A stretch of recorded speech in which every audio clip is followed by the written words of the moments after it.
자, 여러분 안녕하세요. 파트 7 독해 첫 번째 강의를 시작하도록 하겠습니다. 자, 여러분들 독해라는 것을 뭐라고 생각하세요?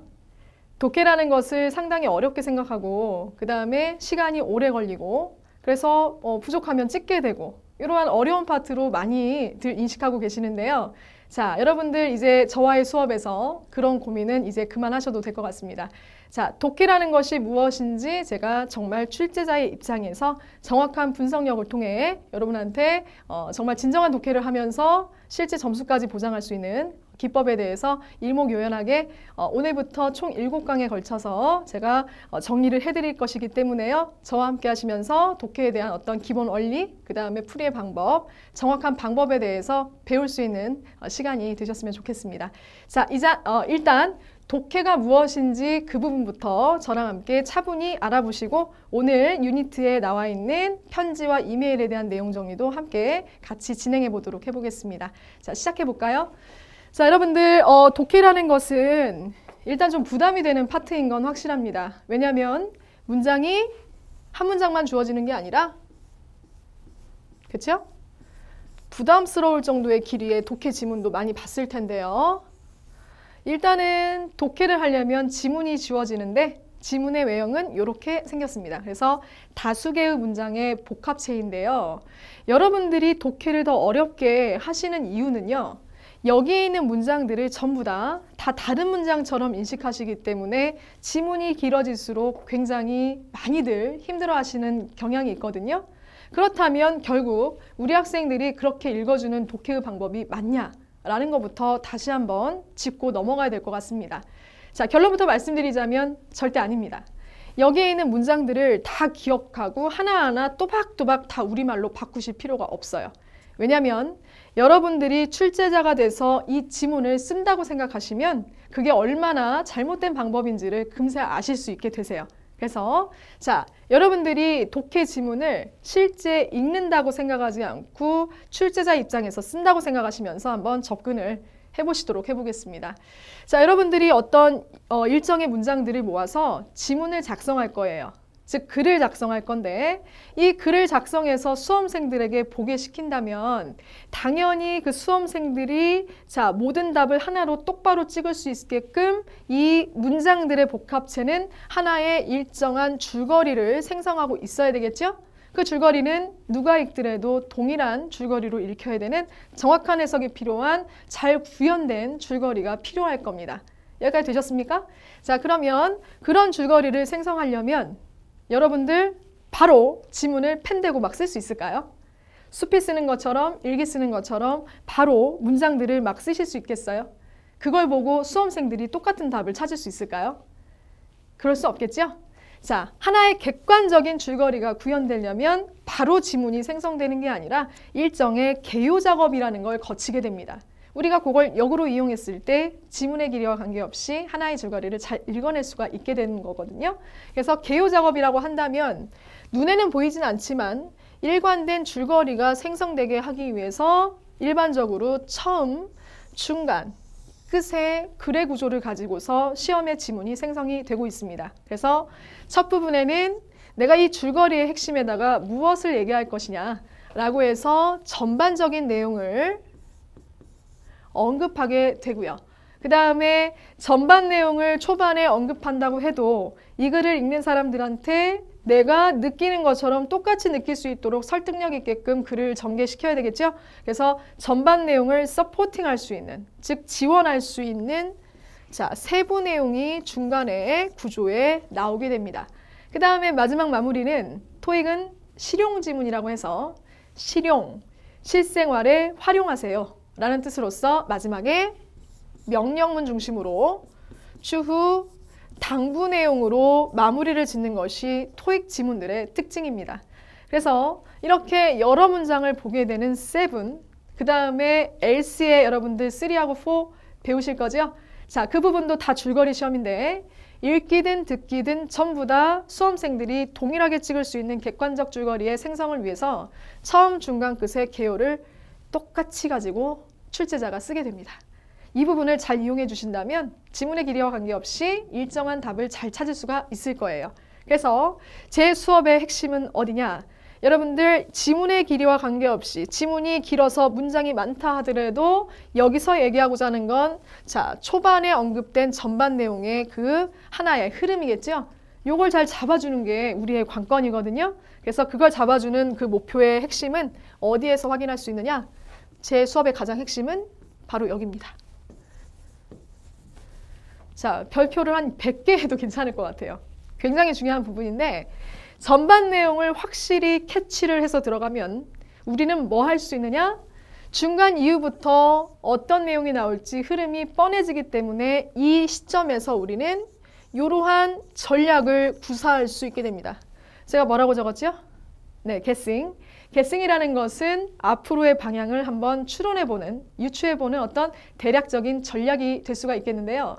이런 전반 내용을 캐치해서 guessing을 하게 되면 이후부터는 굉장히 자, 여기에 있는 어휘가 어렵고 지문이 길고 문장이 복잡하다 하더라도 어떤 내용이 나올지 이미 전반 내용을 바탕으로 다 예측이 됐기 때문에 굉장히 심플하게 내용만, 핵심만을 확인하는 진정한 독해가 가능하게 되는 기법이라고 보시면 되시겠습니다. 되셨어요? 그래서 자, 줄거리 시험이라는 것은 이 개요를 통해서 자, 구체적이고 논리적으로 일관되게 전개가 된다는 걸 절대 잊지 마시고 저의 수업의 핵심인 이 전반 부분을 어떻게 찝어 들어갈 것인가 이걸 챕터별로 제가 장르별로 저 부분을 찝어 들어가는 방법을 각 챕터별로 배우시게 되실 거예요. 그래서 기대를 해주시면 되고요. 오늘은 좀 이따가 편지와 이메일부터 시작을 할 텐데요. 역시 이 중심 부분부터 우리가 잘 잡고 들어가면 어렵지 않게 읽을 수 있다는 것을 좀 이따가 강의하도록 하겠습니다. 자, 그러면 일단 지문의 구성이 이렇게 된다. 문장 중심이 아니라 구조 중심으로 전반 내용을 캐치해서 게스트에서 흐름을 찾아 들어간다. 이렇게 속독이 가능할 수 있다는 기법에 대해서 잠시 말씀을 드렸고요. 자, 이런 지문을 통해서 문제가 어떻게 출제되어 나오는지 그 원리에 대해서도 잠깐 설명해 드려보도록 해보겠습니다. 그래서 줄거리를 묻는 시험이 이런 세분인데요. 줄거리가 생성되는 건 문장 중심이 아니라 글의 개요 중심이다 라고 말씀을 드렸던 거 기억하시죠?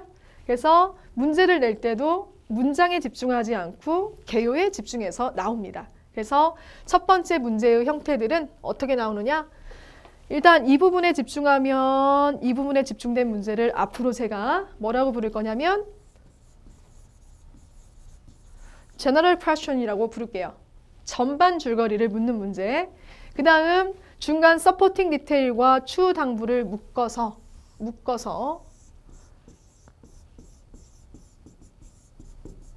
자, 스페시픽 아이템으로 question이라고 앞으로 명하겠습니다. 그래서 여러분들 앞으로 문제를 읽으실 때도요. 번역하지 마시고요. 자, 키워드를 적절하게 찾으시면서 그 문제의 유형이 전반 내용에 답이 있는 general question인지 그 다음에 중간 세부 내용 속에 답이 있는 specific question인지 반드시 유형을 구별해서 자, 읽는 방법도 전반 내용을 찾을 때까지는 정독을 해주시는 게 좋겠죠? 어떤 내용의 글인지 알 수가 없으니까요. 그래서 General Question은 첫 부분에서 여러분들 정독으로 찾아주시고요. 그 다음부터는 guessing을 하기 때문에 내용만 확인하면 되시잖아요. 그래서 디테일한 키워드가 있는 Specific Question은 여러분들 그 예측한 내용 따라서 속독하시다가 적절하게 여기에서 언급된 디테일한 키워드 바로 앞뒤에 답이 있다. 이런 식으로 전략을 사용해서 모든 지문들을 풀어주도록 하겠습니다. 그래서 다시 한번 얘기하지만 기본적으로 풀이의 방법은 크게 바뀌지 않아요. 바뀌지 않는데 우리가 중요한 거는 글이라는 것은 그 전반 내용을 함축시킨 이 초반 부분이 가장 중요한데 그 초반 부분을 잘 찾는 것이 관건이거든요. 자, 생각해 보세요. 전반 내용을 함축시킨 첫 부분이라는 거, 글의 첫 부분이라는 것은 첫 문장을 얘기할까요? 첫 단락을 얘기할까요? 꼭 그렇지 않을까요? 헷갈리시나요? 자, 전반 내용을 함축시킨 게 글의 첫 부분이라고 말씀드렸죠? 그 첫 부분이 꼭 첫 문장이겠냐라는 거죠. 꼭 첫 단락에 있을 거냐라는 것이죠. 알 수 없나요? 자, 이렇게 기준이 모호하시면 풀어 들어갈 때 시작이 안 되겠죠? 그래서 거기에 대한 전략을 드릴 텐데요. 자, 여러분들 우리 전반 내용이라는 건 결국 뭐냐? 첫 부분에 언급되어 있지만 그 부분을 콕 집어서 얘기한다면 우리 수업의 가장 중요한 핵심어, topic, 센텐스라는 것을 앞으로는 굉장히 잘 찾아주셔야 됩니다. 토픽 센텐스는 쉽게 얘기해서 토픽이 들어간 중심 문장으로서 글의 전반 내용을 함축시킨 것을 우리는 키포인트 핵심어 주제라고 하거든요. 그래서 그 주제에 대해서 이 작가가 어떤 주장을 할 것이냐, 그 주제 문장이 첫 문장일 수도 있고 첫 단락일 수도 있고 어려운 문제들은 첫 단락에 없을 수도 있거든요. 그래서 그 부분을 제가 찾아 들어가는 방법을 글의 장르별로 설명을 드릴 거예요. 무슨 말이냐? 자, 글에는 이렇게 구조만 있는 게 아니라 여러분들 서식에 따라서 이런 게 있어요. 자, 좀 다소 복잡한 것 같은데 잘 들어보세요. 타이틀이라는 게 있는데요. 타이틀이라는 것은 글의 제목이라는 것이죠. 그래서 글의 장르, 편지냐, 기사냐, 광고냐, 여러분들 공지냐에 따라서 타이틀이 있는 것도 있고 없는 것도 있고, 더 중요한 것은 타이틀이 지금 제가 얘기하려는 주제인 것도 있고 아닌 것도 있어요. 이해되셨어요? 예를 들면 타이틀이 있고 타이틀이 주제인 글은 타이틀에서 주제를 뽑아서 그게 들어간 문장이 찾아지면은 그게 첫 문장이 아니더라도 주제 문장이 되면서 주제 문장은 모든 전반 내용을 함축시킨 가장 대표 문장이 되거든요. 그걸 통해서 이야기의 흐름을 예측할 수가 있기 때문에 토픽 센텐스를 잘 찾아주는 게 제 수업의 관건인데, 그걸 잘 찾는 방법은 글의 장르별로 타이틀, 즉 제목을 주제로 활용할 수 있을 거냐? 이러한 부분들을 잘 잡아주는 게 여러분들 관건이거든요. 그래서 그 부분, 제가 장르별로 그 부분을 잘 잡아서 들어가 주실 거예요. 그래서 제가 그 부분을 중심으로 이 줄거리의 시험을 어떻게 통제시켜 나가는지 실제 문제를 통해서 설명드리면 좀 더 잘 이해가 되실 거라 생각이 드네요. 자, 그래서 일단 대략적인 내용 다시 한번 정리해드리면, 자, 세븐이라는 것은 여러 문장을 한꺼번에 보는 시험이므로 부담이 될 수가 있지만 문장을 다 볼 필요 없으세요. 왜냐하면 여기에 있는 복수개의 문장들은 하나의 줄거리를 얘기하는 동일한 얘기들의 문장들이기 때문에 그 핵심을 잡아주는 토픽 센텐스라는 걸 장르에 나와 있는 타이틀을 잘 결합해서 주제문을 찾아주시면 그 내용을 얘기하는 서포팅 디테일들만 나올 거기 때문에 흐름을 크게 방해하지 않고 똑같은 흐름으로 하나의 글을 빠르게 확인해 볼 수 있다라는 것이 기본적인 지문의 독해의 내용이 되시겠습니다. 자, 그러면 편지와 이메일 글에서 제가 실제 그 주제를 뽑아서 주제 문장 찾는 방법, 타이틀 활용하는 방법에 대해서 한번 알아보도록 해보겠습니다. 자, 일단 본문을 보시기 전에요. 편지를 대략적으로 보시면 편지에도 역시 글이기 때문에 시험상에 나오려면 개요를 지켜서 뭔가가 쓰여 있겠죠? 쓰여 있는데, 자, 이 첫 부분을 잘 찾아야 내용 흐름을 계승을 해서 우리가 이후부터 속독을 통해 빠르고 정확하게 파악을 하실 수가 있는데요. 자, 보시는 바와 같이 여러분들 이러한 글의 구조와 더불어서 자, 편지의 가장 중요한 거, 주제로 활용할 수 있는 타이틀이 서식에 있냐라는 거죠.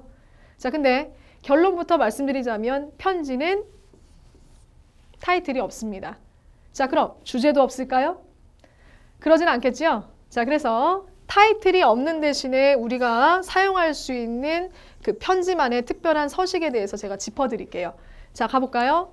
자, 편지는 주고받는 게 특성인 글이기 때문에 제목 대신에 상하단에 보내고 받는 사람, 그리고 마지막에 누구누구 올림이라고 해서 보내는 사람의 정보가 한 번 더 자, 적혀져 있게 됩니다.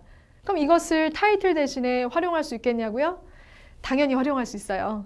왜냐면은 토익에 나오는 편지는 여러분들 공적인 목적의 서한이기 때문에 자, 이 상하단에 드러나 있는 주고받는 사람의 회사나 직책명, 됐죠? 주소에 회사나 직책명 드러나 있거든요. 부서명. 이런 것들에서 이 사람들이 편지를 쓴 목적을 캐치해낼 수가 있습니다. 제목이 없더라도 회사나 직책명에서 이 사람들이 편지를 쓴 이유, 즉 용건이 편지를 생성하는 주제라는 것이 되시겠잖아요. 그래서 그 부분을 활용하시면 제목이 없다 하더라도 우리가 손쉽게 이 글의 전반 핵심의 주제문을 찾아볼 수가 있다라는 거죠. 예를 들어서 여러분들 보내는 사람의 어떤 그 부서명이요, purchasing을 할 수 있는 디파트먼트라고 생각해 보세요. 구매하는 사람이 편지를 썼어요. 그러면 공적인 내용이기 때문에 보내는 사람이